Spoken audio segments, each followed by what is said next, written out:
다음 세션을 진행하도록 하겠습니다. 이번 세션은 스토리지 비용 절감을 위한 고가용성 데이터 관리 방안을 주제로 베리타스 코리아 박철현 이사께서 발표를 진행해 주시겠습니다. 이 세션에서는 관련 솔루션을 사용 중이신 고객사 두 분께서 구축 사례 발표를 이어서 해주실 예정입니다. 참고해 주시기 바랍니다. 먼저 베리타스 코리아 박철현 이사를 박수로 맞이해 주시기 바랍니다.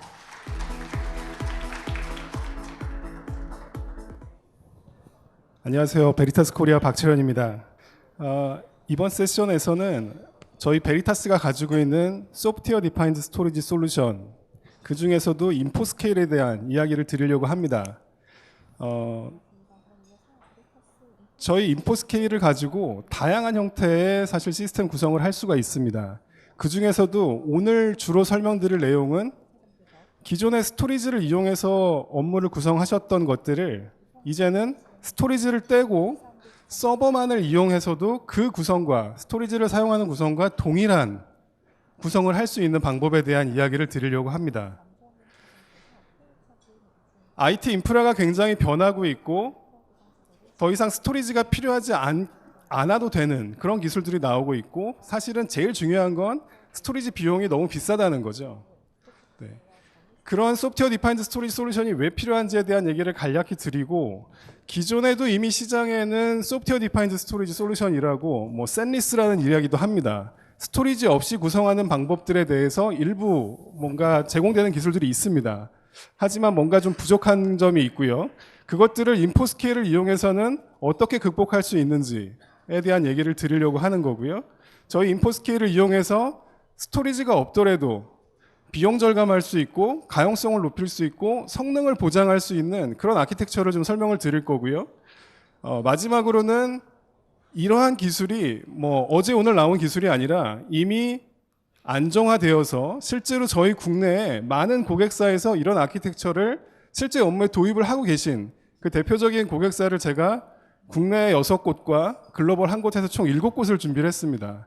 그것뿐만이 아니라 이제 좀 전에 설명 들으신 것처럼 제가 세션을 마치고 나면 저희 고객사에서 실제로 나오셔서 그렇게 구축한 사례에 대한 내용까지도 설명을 드리도록 하겠습니다. 트렌드 변화를 보면 아마 이 장표는 많이 보셨을 거라고 생각을 하는데요. 나온 지는 조금 되었지만 사실 이 트렌드 변화가 실제로 굉장히 많이 들어맞고 있습니다. 무슨 얘기냐면 2018년이 한 요 정도 되거든요. 2018년 말, 지금 11월 중순인데요. 요 정도 시점이 되면 보시는 것처럼 저희가 그동안 스토리지라고 알고 있는 센, 나스, 다스 형태의 저 빨간색 영역은 줄기 시작합니다. 그거에 비해서 서버에 꽂히는 저 파란색 영역이 점점 늘고 있거든요. 실제로 저희 고객사의 인프라를 봐도 스토리지 비용 절감을 위해서 스토리지를 떼는 고객들이 점점 늘고 있습니다. 그러면 이 구성에서는 결국 이제는 스토리지, 데이터 저장 공간으로서 외장형 스토리지, 특수 목적의 스토리지가 아니라 소프트웨어 형태로 데이터를 관리하려는 고객이 점점 늘고 있다는 거고, 그 얘기는 결국 이 소프트웨어 디파인드 스토리지 솔루션이 점점 더 중요하다는 얘기가 되겠죠. 실제로 인프라 변화를 보면 저희가 그동안 많이 사용했던 유닉스, 리눅스, 가상화, 또 요즘은 퍼블릭 클라우드, 게다가 오픈소스를 이용한 다양한 어플리케이션들, 인프라는 점점 더 복잡해지고 있는 게 너무나 당연하고요. 이런 복잡한 인프라를 어떻게 관리해야 되느냐? 특정 하드웨어 벤더나 특정 솔루션이 제공하는 단순한 방법으로는 너무 복잡해서 인프라를 관리할 수가 없습니다. 결국은 소프트웨어 디파인드, 요즘은 데이터 센터까지 얘기하잖아요. 소프트웨어 형태로 통합 관리를 해야 됩니다. 오늘 설명드릴 거는 저희 베리타스가 할 수 있는 거는 소프트웨어 디파인드 스토리지이기 때문에 스토리지 관점에서만 본다면 이 그림에 이제 모든 벤더가 다 표현이 되어 있지는 않겠지만, 여기서 스토리지 벤더를 지우고 나면 결국은 유닉스, 리눅스, 그다음에 하이퍼바이저, 게다가 퍼블릭 클라우드, 더 나아가서는 다양한 오픈소스 어플리케이션까지 이 정도 그룹핑이 될 것 같습니다. 이러한 다양한 환경을 다 모두 지원할 수 있어야 된다는 게 굉장히 중요한 거죠. 결국 소프트웨어 디파인드 스토리지 솔루션을 이용해서 또한 저희가 IT 부서에서 해야 될 가장 핵심적인 목표 3가지는, 저희가 새로운 솔루션을 도입하고 새로운 아키텍처를 도입해서 뭔가 IT의 혁신을 가져오더라도 제일 중요한 것 중에 하나는 가용성입니다. 서비스가 중단이 생겨서는 안 되고 새로운 기술을 도입했는데 다운타임을 가지면서 계속 작업을 해서도 안 되고요. 또 중요한 것 중에 하나는 성능이죠. 성능이 느려져서는 안 됩니다. 저희가 U2L을 한다고 유닉스를 버리고 리눅스로 내려왔는데 성능은 예전에 3분의 1밖에 안 나온다? 말이 안 되는 거거든요. 성능도 유지가 돼야 됩니다. 그러면서도 가장 중요한 것 중에 하나는 비용 절감이죠. 제가 오늘 스토리지 없이 구성하는 얘기를 드리는 이유도 결국은 스토리지를 떼면 상당한 비용 절감이 가능하기 때문일 거거든요. 이 세 가지를 어떻게 인포스케일을 이용해서 잡을 수 있는지에 대한 얘기를 지금부터 드리려고 하는데요. 저희 얘기를 드리기 전에 일반적으로 시중에 이미 많이 사용하고 계시는 저희 인포스케일 지원을 하는 구성이지만 이런 구성이 굉장히 익숙하실 겁니다. 스토리지를 뗀다고 얘기를 하면 결국은 인터널 디스크 옆에 있는 서버로 복제하는 거 아니겠는가라고 생각하실 수 있거든요. 근데 이 구성은 분명히 한계가 있습니다. 스토리지 비용 절감 측면에서는 명확히 맞는 솔루션일 수 있지만 기존에 저희가 운영하고 있던 병렬 어플리케이션, 예를 들어 오라클 RAC나 티베로 TAC나 아니면 뭐 AP 서버들을 4대, 6대, 8대를 같은 파일 시스템을 보면서 액티브로 돌리고 싶다? 불가능합니다. 액티브를 보통 이런 얘기를 하죠. 서로 간에 페일오버 하는 거. 이거는 해당 업무 입장에서는 액티브 스탠바이죠. 저희는 이렇게 원하는 게 죄송합니다. 이런 구성을 원하는 게 아니고요. 또 하나는 디스크가 장애 나면 페일오버 반드시 해야 됩니다. 다운타임이 너무 많이 생긴다라는 거고 기존에 저희가 운영하던 병렬 어플리케이션을 저렇게 바꿔야 되면 복제 솔루션이 또 들어가야 돼요. 저희는 단순히 스토리지를 떼고 싶었던 거지 구성을 복잡하게 가져가고 싶었던 게 아니거든요. 또 다른 샌리스 얘기를 하는 방식은 아마도 가상화에서 굉장히 많이들 얘기를 하고 있습니다. 이제 새로운 기술들로 많이 적용들 하고 계신 걸로 알고 있는데요. 스토리지를 물고 있다라는 얘기는 인터널로 커버할 수 없는 용량이기도 하지만 대부분은 가용성 때문인 경우가 굉장히 많습니다. 저희가 예를 들어 뭐 한 100기가짜리 DB 서버를 구성해야 된다? 누구나 서버를 2대를 구성하고 스토리지를 붙인다는 거죠. 근데 그 구성에서 제일 중요한 것 중에 하나, 스토리지를 물고 있는 구성에서 중요한 것 중에 하나는 단순히 데이터만 보호가 되면 되는 게 아니라 그 데이터를 이용해서 위에서 돌고 있는 업무까지도 이중화가 돼야 되죠. 서비스의 이중화가 반드시 따라가야 됩니다. 근데 가상 환경에서 하이퍼바이저에서 이중화, 삼중화 해주는 기술은 분명히 데이터 보호 측면에서는 맞을 수 있지만 결국은 또 다른 이중화 솔루션이 필요할 수밖에 없는 극복해야 될 한계가 분명히 있습니다. 그러면 인포스케일을 이용하면 어떤 구성을 할 수 있을까요? 기존에 저희가 인포스케일을 이용해서 스토리지를 이용하는 구성에서도 이런 구성을 많이 해왔습니다. 무슨 얘기냐면 외장 스토리지가 장애 날 때를 대비해서 가능성은 높진 않지만 실제로 발생하는 경우들이 많이 있었고 발생하면 다운타임이 길어집니다. 이 구성을 안정적으로 구성하기 위해서 저희는 외장 스토리지 2개를 액티브로 구성을 했습니다. 별도의 하드웨어 없이 소프트웨어만으로. 이 구성에서 한 대가 장애가 나도 서비스는 무중단이죠. 나머지 한 스토리지에 액티브 데이터가 있기 때문에. 이제 설명드릴 얘기는 저 스토리지도 다 떼버리겠다는 거죠. 그러면 스토리지에 들어있는 용량만큼의 디스크를 인터널로 구성을 하는 거죠. 그러면 그림이 이렇게 나올 거고요. 저희가 인터널로 구성할 수 있는 용량이라면 더 이상 스토리지를 붙일 필요가 없습니다. 그러면 스토리지 떼고 스토리지를 떼면 센 스위치도 필요 없습니다. 그럼 서버 HBA 카드도 필요 없고요. 누군가 저 인터널에 들어있는 디스크 2개를 액티브를 만들어줄 수 있다면 더 이상 외장 스토리지는 필요 없습니다. 이 구성이 저희 인포스케일이 제공하는 용어가 중요한 건 아닐 거라고 생각합니다. 플렉서블 스토리지 쉐어링이라고 해서 FSS라고 부르긴 하는데 인터널 디스크만을 가지고 외장 스토리지를 쓰는 것과 동일한 방식으로 구성을 하는 거죠. 이 구성에는 저희가 원하는 업무를 액티브로 돌릴 수 있습니다. 실제로 제 마지막 고객사 사례가 오라클 RAC를 돌리는 고객을 말씀을 드릴 거거든요. 또한 이 구성에서는 두 번째 그림처럼 스토리지가 하나 장애 났을 때와 동일합니다. 한쪽 노드에 인터널 디스크가 컬업이 나서 데이터 액세스가 안 된다? 그래도 양쪽 노드는 액티브입니다. 밑단에 스토리지 둘 중에 하나 장애 나더라도 무중단이었던 것처럼 인터널 디스크 하나가 나가도 양쪽 서버에서 돌고 있던 어플리케이션은 무중단이라는 거죠. 인포스케일은 이런 기능을 지원하고요. 그러면 또 하나는 이제 또 걱정인 거는 얼마나 다양한 환경을 지원할 수 있을까죠. 특정 하이퍼바이저나 특정 OS만 지원해서는 너무 한계가 있는 거죠. 저희가 유닉스와 리눅스와 다양한 하이퍼바이저를 다 지원하고요. 특히나 퍼블릭 클라우드의 마켓플레이스에서까지 저희 인포스케일을 쓰실 수 있고 이 FSS 스토리지 없는 구성을 실제로 하실 수가 있습니다.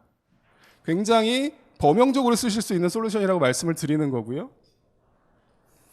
구성만 할 수 있느냐? 실제로 가용성 측면에서 보면 저희 고객사에서 많은 질문들을 하세요. 사실 뭐 이제 스토리지 없는 얘기를 할 거니까 저희가 스토리지 떼겠습니다. 액티브 스탠바이로 구성되어 있는 업무가 있었는데 시스템이 비정상적인 상태가 빠진 거죠. 핑은 되는데 서버가 산 것도 아니고 죽은 것도 아니고. 그랬을 때 스탠바이 서버는 아무것도 안 하고 가만히 있습니다. 서비스는 안 된다고 연락이 오겠죠. 그러면 원격에서 콘솔 접속도 안 될 거고요. 그러면 결국은 서버 앞에 가서 파워를 끄는 수밖에 없습니다. 이런 상황이라면 이중화 솔루션이 실제로 업무를 못하는 상황이라면 사실은 시스템을 패닉을 내고 서비스를 넘겨버리면 됩니다. 또한 장애 감지 측면에서도 보면 일반적으로는 클러스터 구성에서 장애가 발생을 하면 주기적인 모니터링을 하죠. 그래서 운이 나쁘면 꽤 늦게 장애를 감지할 수밖에 없는 상황이 벌어집니다. 하지만 장애를 빠르게 감지하려면 커널 레벨에서 동작을 해야 되죠. 저희가 이중화를 구성하면서 커널에 등록을 하면 예를 들어 DB 서버인데 DB가 장애가 났다? 커널에 있는 프로세스 테이블에 보시면 DB 백그라운드 프로세스가 다 없어질 겁니다. 그러면 어떤 장애 상황이더라도 저희가 보통 고객사에서 보면 DB 장애는 2, 3초 안에 감지가 되죠. 비정상적인 상황에서도 동작을 할 수 있고 빠르게 모니터링을 할 수 있고 빠르게 모니터링해서 끝나는 게 아니라 이제는 업무를 빠르게 넘겨야 됩니다. 스토리지 붙어있는 상황을 잠깐 설명을 드리면 저희가 액티브 스탠바이 환경에서는 장애가 나면 스탠바이 서버에서 굉장히 많은 스텝을 거쳐서 서비스가 넘어가기 때문에 병렬 어플리케이션까지도 고민하시는 분들이 많습니다. 뭐 DB가 대표적일 거고요. 근데 중요한 거는 데이터가 늘면 늘수록 실제로 장애 상황에서 서비스가 넘어가는 시간은 저 디바이스가 많아지면 많아질수록 오래 걸립니다. 이걸 막기 위해서 저희가 그동안 인포스케일을 이용해서 많은 고객사에서 스탠바이 서버에서 예비 동작을 취하게끔 합니다. 파일 시스템까지 미리 마운트를 해놓는 거죠. 그래서 액티브 서버가 장애 나면 스탠바이 서버에서 어플리케이션만 바로 재기동하면 서비스가 넘어갑니다. 이런 구성을 통해서 빠른 페일오버 아키텍처로 이중화 구성들을 굉장히 많은 고객사에서 하고 계셨는데 이제는 스토리지를 뗄 거거든요. 그럼 서버 두 대만을 구성을 해도 역시나 중간에 저희가 말씀드린 파일 시스템을 스탠바이 서버에 미리 마운트 해놓을 수 있는 공유 파일 시스템 구성을 인터널 디스크만을 가지고도 할 수가 있거든요. 그러면 액티브 서버 장애 나면 이 구성에서도 바로 어플리케이션 재기동하면 넘어갑니다. 앞에서 말씀드린 뭐 인터널 디스크를 복제하는 방식이라면 아마도 스탠바이 서버에서 복제 타겟인 거를 소스로 바꾸고 뭔가 파일 시스템 체크를 해야 되고요. 또 마운트를 해야 되고요. 이런 여러 가지 복잡한 절차를 거쳐야만 서비스가 넘어갑니다. 그러기에는 너무 오래 걸린다는 거죠. 앞에서 빠르게 감지하고 빠르게 넘길 수 있는 방법이 있기 때문에 저희가 스토리지를 붙이지 않아도 웬만한 DB는 대부분 1분 안에 넘어갑니다. 그러면 SLA를 1분 정도 허용할 수 있는 1분의 다운타임은 허용이 된다면 굳이 병렬로 어플리케이션을 올릴 필요가 없습니다. 고가의 라이센스를 사실 필요 없다는 거죠. 다음은 스탠바이 서버를 줄일 수 있는 방법을 좀 얘기를 할 건데요. 어떻게 보면 살짝 복잡할 수 있겠지만 들어보시면 또 어렵지도 않습니다. 센터 안에 스토리지를 붙이지 않고 액티브 스탠바이 형태로 구성을 한다면 아마도 이런 모양이 될 거고 디스크를 전부 복제하는 방식으로 갈 수밖에 없을 거예요. 저희 인포스케일을 쓰지 않으신다면. 이렇게 이중화되어 있는 업무도 있을 거고요. 그렇지 않으면 단독으로 돌아가는 서버들도 있습니다. 이런 서버들에도 디스크는 당연히 필요할 거니까 이런 구성이 될 거고 근데 이 구성에서는 서버가 장애가 나거나 디스크에 문제가 생기면 서비스가 중단이 생길 수밖에 없습니다.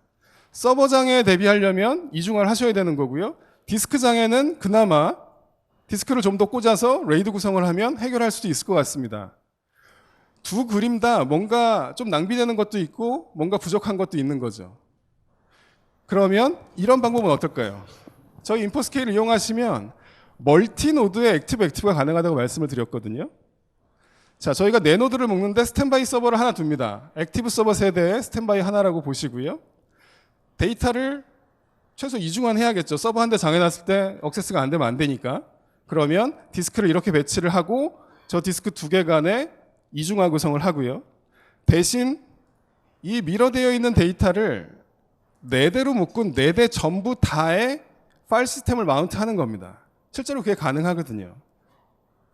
저희는 64노드까지 동시에 파일 시스템을 마운트할 수 있는 기능을 제공하기 때문에 저 4대에는 저 3개의 파일 시스템이 전부 다 마운트가 되어 있습니다. 그러면 시스템이 한 대가 장애가 나면 그 서버에 꽂혀있는 인터널 디스크는 더 이상 액세스가 안 되겠죠. 하지만 옆에 노드에 동일한 데이터가 이미 있습니다. 서비스는 놀고 있는 서버로 페일오버를 할 거고요. 이 서버가 복구가 되면 자동으로 미러 리싱크는 일어나고요. 그게 끝나고 나면 이번에 복구된 서버가 스탠바이 서버가 되는 거죠. 나머지 세대 중에 또 장애가 나면 저 서버로 페일오버를 합니다. 그러면 저희가 스탠바이를 최소화하면서도 모든 서버에 대한 이중화를 가져갈 수 있다라는 거죠. 또 클러스터를 구성하는 방식이 이제 거리에 따라서 여러 가지 방법들이 있는데요. 센터 안에서도 구성할 수 있습니다. 이 일반적인 거죠. 저희가 스토리지 뗄 거니까 이제 앞으로 그림을 이렇게 그릴 거고요. 장애나면 넘어다니는 건 너무 단순합니다. 근데 최근에 이제 많은 고객사에서 하는 것들이 뭐냐면 근거리 센터를 액티브로 돌리시려는 생각들을 많이 하세요. 저희가 액티브 DR 센터라고 얘기를 하는데 센터가 근거리라면 이제 더 이상 스토리지를 붙일 게 아닙니다. 스토리지 다 뗄 거고요. 센터 간에 인터널 디스크만 가지고 액티브 구성을 하는 거죠. 병렬로 어플리케이션을 올리셔도 되고 액티브 스탠바이 업무라면 장애 나면 센터 간에 왔다 갔다 합니다. 근데 센터가 점점 더 벌어져서 미러까지는 좀 부담스럽거나 아니면 데이터가 굉장히 많아서 외장 스토리지를 붙여야 된다라면 이때는 이제 복제를 할 수밖에 없습니다. 근데 그 복제하는 방법이 스토리지를 붙이면 스토리지 복제 솔루션도 있고요. 웬만한 DB들은 자체 데이터를 복제하는 기능을 다 제공합니다. 저희도 인포스케일을 통해서 복제할 수 있고요. 중요한 건 어떤 걸로 복제하느냐가 아니라 운영 서버가 장애 나면 DR에서 저 복제된 데이터, 뭘로 복제를 했던 간에 저 복제된 데이터를 가지고 서비스를 자동으로 올려줘야 된다는 거고요. 저 장애난 서버가 살아나면 다시 반대로 누군가 복제를 해주는 구성을 자동으로 해주어야만 다시 DR에서 장애가 나면 운영으로 넘어오는 거죠. 이 구성에 대해서는 오늘 제 세션이 끝나고 고객사 사례 2곳에서 발표를 해주실 건데 한 곳은 스토리지 없는 구성이고요. 또 한 사례 고객사에서는 제일은행에서는 이 아키텍처에 대한 또 설명을 드릴 겁니다. 거리를 더 벌리면 이제는 클러스터에서 클러스터 간에 페일오버를 합니다. 오라클 RAC를 쓰던 뭐 다른 걸 쓰던 상관없습니다. 어떤 방식으로 DR로 데이터를 보내던 센터 안에서 왔다 갔다 하다가 더 이상 센터 안에서 서비스할 수 있는 노드가 없으면 원격지 서버에서 자동으로 페일오버를 해서 업무를 돌릴 수 있는 이런 구성들을 또 지원할 수 있고요. 저희가 가상환경도 말씀을 드렸는데 가장 많이 쓰는 가상환경 아마 VMware일 거라고 생각이 되고 VMware에서 제공되는 클러스터 기능들 피지컬한 서버 장애 나면 VM 기동하고 서비스 올려줄 수 있습니다. 근데 저희가 정말 원하는 거는 가상환경에서도 물리환경과 똑같이 구성을 하는 거죠. VM 안에서 돌고 있는 어떤 어플리케이션이든 문제가 있나 없나를 감지해서 얘를 재기동을 시켜주거나 아니면 물리환경처럼 구성을 해놨는데 아마도 VM에서 제가 보기에도 제일 좋은 기능 중에 하나가 V모션일 거거든요. 운영 중에 서버를 넘길 수 있는 이런 기능들. 이런 구성을 해도 역시나 서비스에 장애가 생기면 스탠바이 서버로 페일오버를 해야 됩니다. 그리고 또 다시 원복하는 뭐 이런 것들.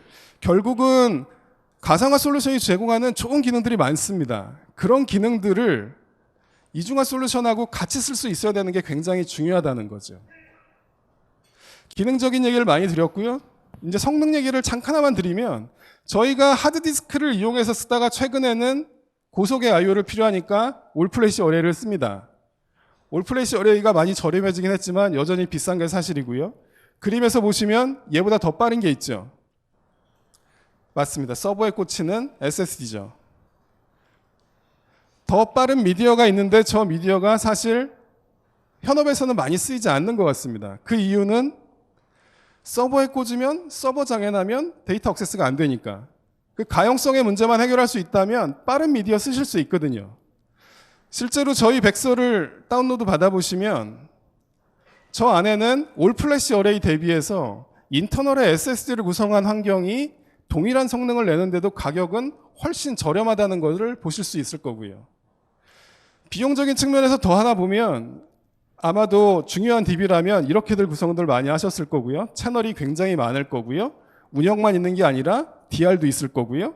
이런 구성이 아마 중요한 DB 서버의 메인 아키텍처였을 것 같습니다. 지금까지. 언제까지 이렇게 쓰려야 될 건지는 퀘스천인 거고요.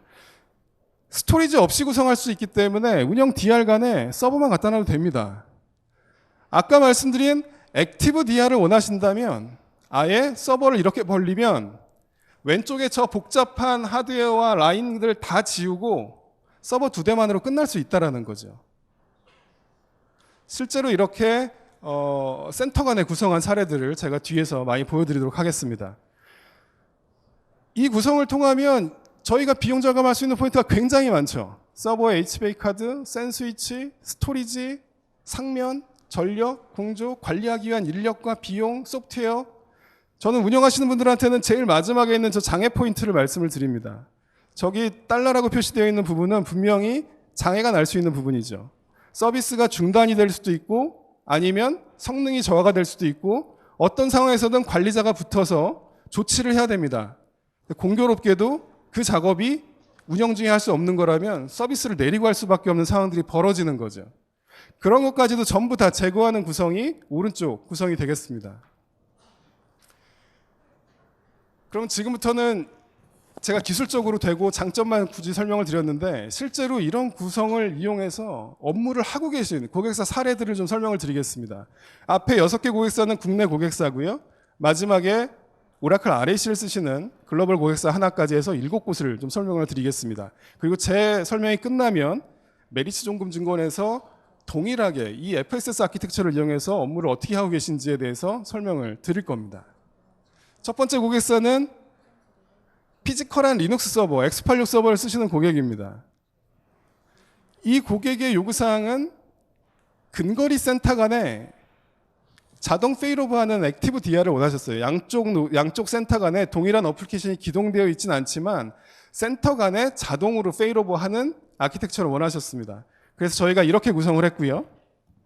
물리적인 X86 서버 2대에 레드햇을 올리고 인터널에는 SSD를 꽂고 저희가 이 구성에서 고객분들께 인포스케일을 이용해서 해드리는 거는 인터널에 꽂혀있는 SSD를 액티브로 만들어 드립니다. 그러면 이 고객은 어플리케이션을 양쪽 노드에 각각 올리셨는데 앞에 제가 스토리지가 없어도 장애 나면 어플리케이션 재기동만으로 서비스를 빠르게 넘겨드릴 수 있다고 말씀을 드렸는데요.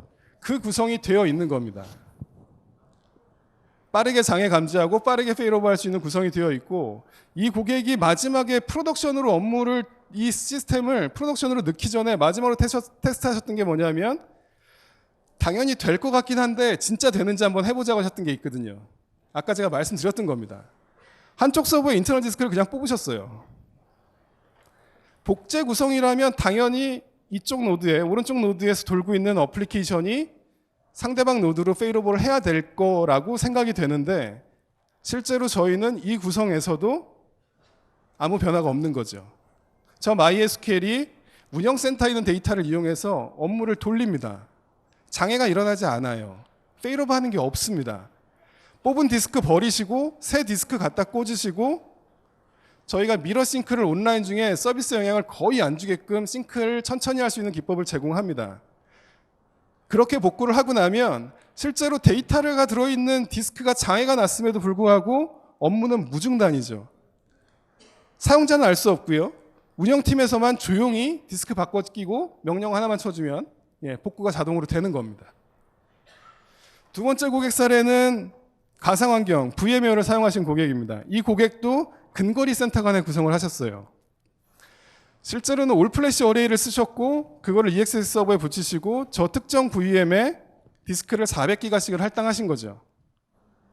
저희가 해드리는 거는 양쪽 VM에 붙어있는 인터널 디바이스, 인터널 디스크 액티브로 만들어드리고 빠르게 페일오버하는 구성하고 있는 거고요. VMware 고객사 하나만 더 말씀드리면 이 고객은 SAP ERP 업무까지도 이제 가상 환경에 이 스토리지 없는 구성을 하고 계신 고객입니다. 이 고객은 양쪽 노드에 각각의 SAP 업무를 따로따로 올리시고 그 업무가 장애가 나면 서로 간에 왔다 갔다 하게끔 이런 구성을 하신 고객이고 아까 말씀드린 대로 빠르게 페일오버 할 수 있는 것도 당연히 쓸 수 있는 기본 기능이고요. 네 번째 고객을 말씀드리면 이 고객은 가상 하이퍼바이저로 KVM을 쓰셨습니다. 위에 보시는 게 피지컬로 되어 있던 유닉스 서버였고요. 기존의 유닉스 서버들이 이제 노후화되고 스토리지가 장애가 나는 일도 생겼다라는 거죠. 그런 경우 얘네들을 관리하기가 너무 번거롭고 비용도 많이 들면서 U2L을 고민을 하셨고 결국은 X86 서버로 내리면서 하이퍼바이저 아예 KVM을 얹으시고 단독으로 도는 서버들은 양쪽 노드에 배치를 하고 이중화가 필요한 업무는 인터널 디스크만을 가지고 업무를 구성하신 거죠. 결국 저 위에 복잡한 저기 분명히 센 스위치나 이런 것 다 있을 거지만 저런 하드웨어들 다 버리고 X86 서버 2개만 가지고 저 업무들을 전부 다 내린 거죠.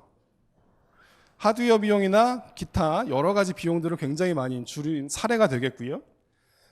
다섯 번째 고객은 유닉스 서버를 쓰시는 고객입니다. U2L을 고민을 하시는데 유닉스 플랫폼에서만 도는 어플리케이션을 가지고 계신 고객이 있습니다. 그 고객은 장비가 노후화되면 리눅스를 요즘 많이 쓰시는데 그런 트렌드를 따라가지 못하고 여전히 동일한 유닉스를 쓰셔야 되는 경우인 거죠. 근데 기존에는 용량도 얼마 되지도 않습니다. 1테라도 안 되는 데이터를 위해서 센 스위치 붙이고 스토리지 붙이는 비용이 너무너무 비싸다는 거죠. 저거를 줄일 수 있는 방법이 없을까를 고민을 하셨고 결국 서버는 여전히 AIX로 가셨지만 스토리지는 떼셨습니다. AIX에 인터널 디스크를 꽂아서 그걸 저희가 이중화해드리고 업무를 넘기는 형태로 구성을 하신 거죠. 제가 이제 그 스토리지 없는 구성을 다양하게 지원할 수 있다고 말씀을 드렸는데 실제로 유닉스에도 쓰시고 피지컬 리눅스에 쓰시고 다양한 하이퍼바이저에 올리고 계시고요. 이 고객, 다음 고객은 병렬 어플리케이션입니다. RAC는 아니고요. L4를 이용하시는 고객인데 기존에 이 고객도 U2L을 하신 거죠. 기존에 유닉스 환경에서 두 노드를 쓸 때는 저런 구성이었고 업무가 늘어나면서 이제 네 노드로 늘려야 되는 경우 보통 이렇게 늘리게 됩니다. 데이터를 공유해야 되는 요건이 있다 보면 결국은 샌을 붙일 수밖에 없는 거죠. 근데 리눅스로 내려오면서 과연 저 스토리지를 계속 가져가는 게 맞느냐에 대한 의문을 가지신 거죠. 결국 X86 피지컬 서버로 내리고 여전히 앞단의 서비스는 L4로 로드 밸런싱을 하고 계신데 이 고객의 요구사항이 뭐냐면 향후에 업무가 늘어나면 병렬로 노드를 늘리고 싶다는 겁니다. 내장 디스크를 복제하는 방식에서는 절대 불가능한 거죠. 향후에 서비스 성능이 더 필요해서 노드를 붙이셔야 되면 그냥 옆에 붙이시면 됩니다. 아까 말씀드린 것처럼 모든 노드에서 데이터를 다 가지고 있을 필요도 없어요. 저 네 노드를 하나로 묶어드리면 데이터는 나한테 없고 옆에 있는 노드에 인터널에 있어도 그 데이터를 이용해서 서비스를 충분히 저희가 제공해드릴 수 있다는 거죠. 이런 구성까지도 가능하고 실제로 이렇게 병렬로 늘리는 노드는 저희가 64노드까지 붙일 수가 있습니다. 마지막 고객사는 아까 말씀드린 것처럼 오라클 RAC를 쓰시는 고객이에요. 멀지 않은 나라인 거고 전국에 33개의 오라클 RAC 세트가 돌고 있다고 얘기를 합니다. 이 고객도 U2L을 고민을 많이 하셨고 BMT를 아예 하셨어요. 저희가 인터널만 가지고 구성할 수 있는 방법으로 구성을 해드리고 저 A에 해당하는 게 보시는 어플라이언스 DB와 하드웨어 서버 스토리지를 일체형으로 공급하는 회사의 솔루션이고요. 세 번째가 IBM의 유닉스 서버에 대형 스토리지를 붙인 경우인 거고, 마지막은 가상화 솔루션을 이용해서 데이터를 이중화한 경우입니다. 성능 면에서 보면 어플라이언스 솔루션이 제일 빠르긴 했다고 하는데 인터널만 가지고도 그 구성에 96% 성능이 나는데 가격은 계산을 해보니 절반밖에 안 되더라는 거죠. 성능이 저 정도 차이밖에 안 나는데 가격을 2배나 지불하고 구성할 필요가 없다는 거죠. 결국은 이런 아키텍처로 33개 세트의 RAC가 돌고 있습니다. 저희가 병렬로 업무를 할 수 있다는 대표적인 고객사로 말씀드리는 고객이고요. 이렇게 7가지 고객을 말씀을 드리고 마지막으로 이제 정리를 해드리겠습니다. 저희 베리타스가 제공해드리는 샌리스라고 얘기하는 스토리지를 떼는 소프트웨어 디파인드 형태로 소프트웨어로 정리할 수 있는 스토리지 아키텍처는 이름은 FSS지만 그게 중요한 게 아니고요. 외장 스토리지를 쓰지 않으시는데 쓸 때의 구성 그대로 가져가실 수 있다는 겁니다. 단순히 스토리지만 떼고 RAC를 돌리셨으면 RAC 돌리셔도 되는 거고요. 네노드 8노드를 액티브로 돌리셨다면 그 구성 그대로 하실 수 있다는 겁니다. 저 메시지만 기억해 주시면 좋을 것 같고요. 결국은 인포 스케일을 이용하시면 저희가 3가지 잡아야 되는 거, 비용 절감, 성능, 가용성 전부 제공해 드릴 수 있습니다. 여기까지가 제가 오늘 준비한 내용이고요. 제 세션에 이어서 아까 말씀드린 대로 메리츠 종금증권과 SC제일은행에서 저희 인포 스케일을 이용해서 인프라를 구성한 사례를 말씀드리도록 하겠습니다. 장시간 들어주셔서 감사합니다.